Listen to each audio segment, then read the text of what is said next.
Hi, Nellie Kampmann here from the Center for Reincarnation Studies. Today I'm going to give you a little chat about soulmates.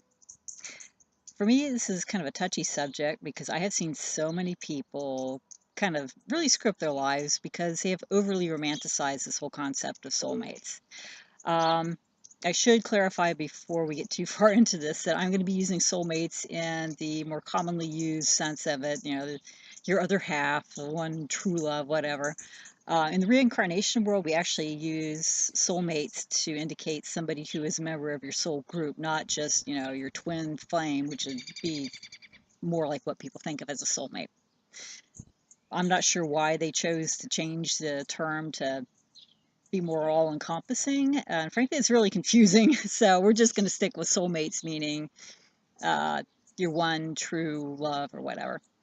Um, I'm a curmudgeon about this subject because I have just seen people just screw their lives up so much because they're brainwashed into thinking that either they're not a whole person unless they have their soulmate in their life, or they just kind of use the whole concept of soulmates as a dodge to get out of facing relationship issues and that sort of thing, that that's really what they're here for. And it screws them up so bad. Um, One of the issues I see a lot is some people, like I said, they don't feel like they're a full person unless they have their soulmate in their life. So they spend their time, all the time and energy, searching for their one true love. And they don't really address the issues within themselves that they need to be working on, and that trips them up. A lot of times they will kind of jump into marriage because they're desperate to be with that one special person, and they just don't really think things through. And that just ends up causing them a lot of more pain in the long run. Another thing I see happening is that, oh my gosh, I've seen this time and time again. A couple will get married because they're soulmates and they kind of rush into it again. Often I've seen this happen. They decide to get married after they've only known each other for maybe 6 months or something, which it works for some people, but let's be honest, for a lot of people, it doesn't really give them time to figure out um, who they are as people, how well they're able to work through problems and that sort of thing.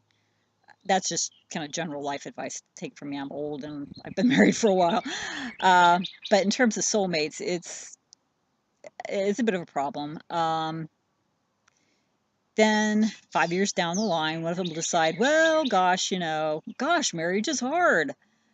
This person must not really be my soulmate. And next thing you know, they fall in love with somebody else, dump the spouse, and inevitably, the new person's younger and hotter, which is kind of, well, and of course they decide, well, this new person must be my soulmate.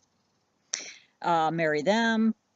5, 10 years down the line, same thing happens. Marriage is hard. So they, get out of that marriage and start looking for the next soulmate. Uh, this drives me crazy because people, so much has just been so romanticized that people have really unrealistic expectations about it. To be honest, I'm not convinced that everybody even has a soulmate. My friend Lynette has this theory that as above, so below. The number of people who have twin flames is probably about the same percentage of people who have twins on this plane of existence. My research partner, Jessica, she believes everybody has one. That tends to be the going theory for most people. So we'll just run with that for the course of this conversation. Just because you have a soulmate, first of all, does not mean that everything's going to be hunky-dory between you. I don't know if you've ever met somebody who everybody else says, you will either love or hate this person because they are so much like you. That is basically what you have with a soulmate. When you first meet them, it may just be wonderful, wonderful, wonderful because they understand you completely. Then as time goes by, you start realizing, oh, this person has these same little personality quirks that you don't like in yourself, and they've got them, and it's kind of amplified because they are just so much like you, and you just really rub each other the wrong way after a point. It doesn't mean that the relationship's a bad one or anything. It's just, something you have to work through. But since we do have this overly romanticized view of soulmates in this culture, people just assume that, you find your soulmate, you fall in love, and everything's just going to be wonderful, wonderful, wonderful, wonderful for forever. And it just does not work that way. Um, so, people, like I said, they get into these situations where they get married and they don't realize they actually have to work on it. And that's just a really big problem. Another thing you have to think about is just because you have a soulmate on some level doesn't mean they actually incarnated with you.